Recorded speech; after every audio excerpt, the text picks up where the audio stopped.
সৃষ্টিকর্তার কাছে পৌঁছার পর তাহার সাক্ষাৎ লাভ হবে। সেই উদ্দেশ্যে আসমানি কিতাব অনুযায়ী নিরবচ্ছিন্নভাবে পরিশ্রম করে যাবে।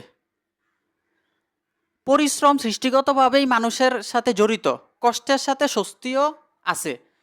জীবিকা উপার্জন ও দৈনন্দিন প্রয়োজনীয় ব্যস্ততার পর মানুষ যখন অবসর লাভ করে, তখনও প্রতিপালকের দিকে মনোযোগী হওয়া, প্রতিপালকের ইবাদতে লিপ্ত থাকা, যথেষ্ট পরিশ্রম করা।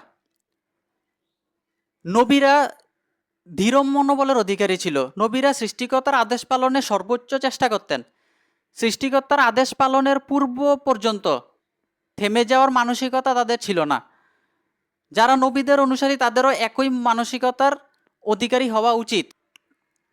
সুস্থ মনের অধিকারীরাই বিচার দিবসের দিন